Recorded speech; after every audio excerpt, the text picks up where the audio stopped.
Yo, what's up, everybody? I'm Marcus. I'm Ryan. And together, we are the Northwest Sports Fanatics. Back at you with a new video. NBA playoffs, Eastern Conference done, Western Conference up next. So let's get into it. The NBA playoff predictions, preview, and matchups. Hey, it's time for the West Side prediction, man. This is going to be lit, this West Side, as I'm looking at the matchups. Right. But before we get into these matchups, subscribe to our channel. Hit the thumbs up on this video for your boy. And the champ is here because we know it's coming from the Western Conference. Oh, yeah. No offense to the East, but I mean, the West is deep. Y'all should take real offense to everybody on the East, all you teams. But whatever. Let's get into these matchups, and let's start at the 1 versus 8 matchup. And right. Who we got? So the #1 Rockets, man, they've had a great year this year. The only team that could take out Golden State was who? The Golden State Warriors themselves, with all the injuries, Steph Curry, and the list goes on and on.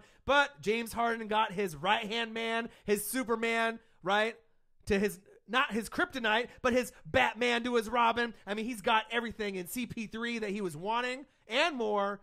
Man, #1 Rockets versus the #8 Timberwolves. Timberwolves had to scrape, claw, and scratch to get in against the Nuggets in overtime. Right? Karl Anthony Towns and company. 6 p.m. on TNT on Sunday for that matchup. Hey, Harden, MVP.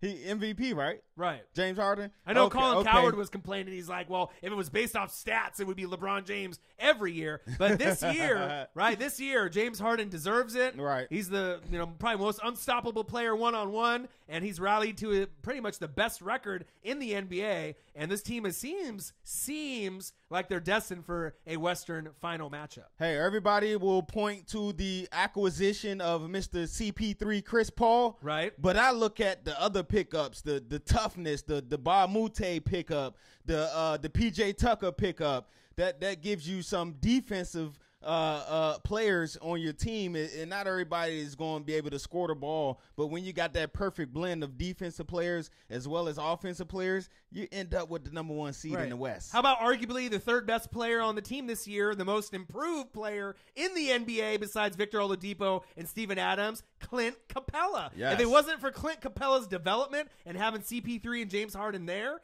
they would not be in the #1 seed with the best record in the NBA today. They went like 35-2 with all 3 of them playing or something like that. It was something ridiculous. But don't forget about Capella. Don't forget about the bench. You got Eric Gordon coming in off the bench.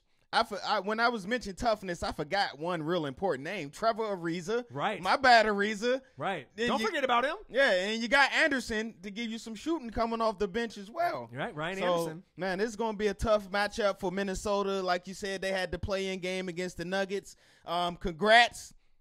But you better bring your A game. You're going to get slapped around. I couldn't even get it out. I just had to laugh, man. It's like, they got a great roster, though. You got Jeff Teague. You got Andrew Wiggins, even though he might be better on a different team. Seems like he's kind of out of place, right? Jimmy Butler, Jimmy Buckets, Karl Anthony Towns. Yep. You got a great coach. Crawford coming off the bench. Crawford off the bench. I mean, they got a great team. Dang. Yeah, you got some nice pieces on that Minnesota team, but I don't see it. Yeah. I don't see y'all beating the Rockets. And I don't see too many sweeps in any of the series from top to bottom. Yep. But if there was any team that was going to sweep another, no disrespect to the T-Wolves fans, Houston's team this year is legit. And if they do sweep, it wouldn't surprise me. I definitely got Houston winning in 5. I definitely would have gave Minnesota a better chance of winning this game if Jimmy Butler would have stayed healthy throughout the season, because they was top 4 team all throughout the year, and then Jimmy Butler went down, and they started the fade all the way down to the 8th seed. So who you got winning this series? I think we already know. Yeah, I got Houston. I mean, I got Houston making it all the way to the Western Conference Finals and maybe above and beyond. But to me, I don't think they're a fluke, because Houston last year, we all remember what happened with Harden right towards the end of the season in the playoffs. Game 6. That was disgusting. It's like they gave up, right? But now, oh no, I forgot about that. Right, I forgot about it too. But they got CP3 this year. This team is different, right? Golden State is banged up, right? So if any team can leapfrog Golden State this year, it's the Houston Rockets. I mean, you don't have to be a rocket scientist to kind of figure that out. If you watched any of the games, right, this year, CP3 is going to get all the calls. James Harden is going to get all the calls. They're going to slow the games down, even if they do one-on-one and they may get doubled or tripled. The ball movement is decent, not as good as Golden State's, right? But they can make their free throws, stretch the games out, and I think that they'll have enough with Capella, Anderson, Ariza, supporting cast, good coaching. And James Harden, come on now. When it comes down to it, he's the most unstoppable one-on-one player besides LeBron James, to me. You can't stop him. His one-on-one, his step back. Who's going to be better at the step back than him? Nobody. I'm going with the Rockets on this one, man. Like I said, no disrespect to the T-Wolves, No man. disrespect. It's just that if Jimmy would have stayed healthy, I would give you guys a better chance because that continuity, that chemistry that they had was good. And then when he went out, it kind of went away. Right. Should have played in the All-Star game, too. Right? Lou Williams. Lou Will. You snubbed him. All right. So there you guys have it. The 1 versus 8 matchup. I'm going with the Rockets. So let's go to the 2 versus 7 matchup. Right. And that game also is Sunday, 6 p.m. on TNT. Next matchup, we have the 2 and the 7. The Warriors from Golden State at home representing versus the number 7 San Antonio Spurs. The Kawhi-less That's San what I was Antonio about to Spurs. say. What'd you say? The no Kawhi Spurs? The no Kawhi Spurs. Oh, okay. That's their new name. But Golden State Warriors, man, they limp into the finish line to the end of the regular season. Right. A rack of injuries, man. They whole big 4 got injured this year, and that's not a good look. Well, they got 3 of them back. I don't know when Steph's coming back, and they saying the last time he had a grade 1 sprain. This time it's a grade 2.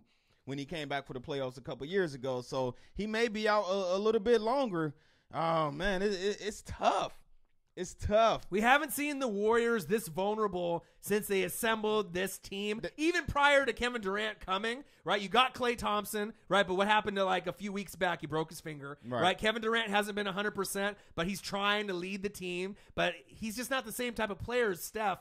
I don't really feel Kevin Durant. He's not the same type of leader as Steph. Yeah, he's not as much same type of leader. He doesn't make the other teammates better like Steph does. There's a big difference there. I know they play different positions. Draymond's going to be Draymond. Even if he's banged up, he's going to give you his all, right? And the bench is decent. But this team has some holes, and you know what I mean? I'm just not sure. Are they good enough with who they have to win the championship?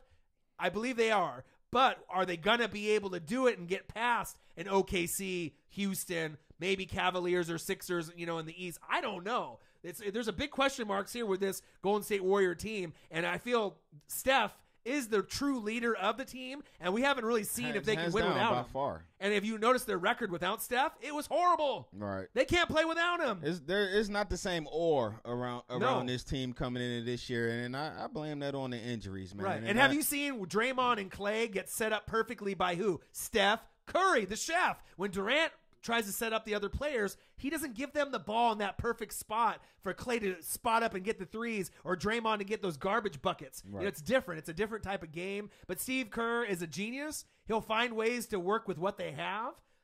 They're going to beat the Spurs. There's no way the Spurs are going to win this series, even with Steph not playing at all in the whole first round. It will be a battle. Coach Pop is still one of the best coaches in the league. Of course. But with Kawhi not being there, Tim Duncan ain't there. You know what I mean? This is going to be a totally different Spurs team that we've been used to watching these last couple of years. I think their streak ended of 19 straight 50-win seasons this year. Right, incredible. Man, it's sad to see that end. What?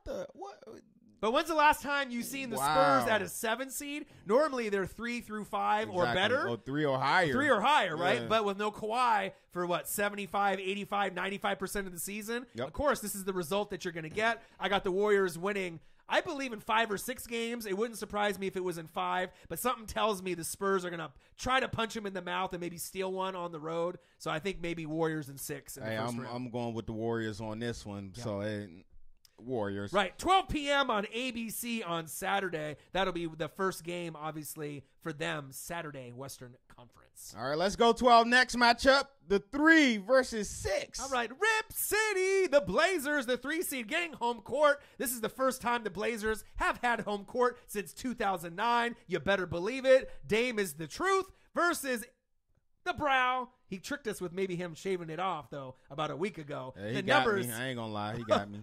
Right? The number 6, Pelicans from Nolans. This is going to be a hell of a matchup. It could go either way. The Pelicans are the truth. Don't sleep on them at all. Right. You know? I mean, Anthony Davis, baby. He's the truth. AD has he put this team on his back ever since Boogie got hurt, and he willed this team to the playoffs. Right. But as far as them going forward in this matchup, I just don't see it. To me, they with Boogie, then that's a totally different story because he can make up for some of that lack of perimeter players that they have.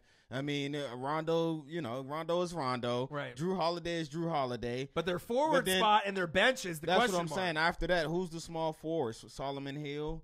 Right. I mean, no disrespect. I like Solomon Hill, but then you got my guy from the Bulls, Mirotic, who came over. They put him at the power forward, and then they got AD at the center. Now, that's decent, but then when you start to bring in the others off the bench, the Etuan Moores, and they're great. They're good players. Yeah. But in the playoffs, you need great players. Right.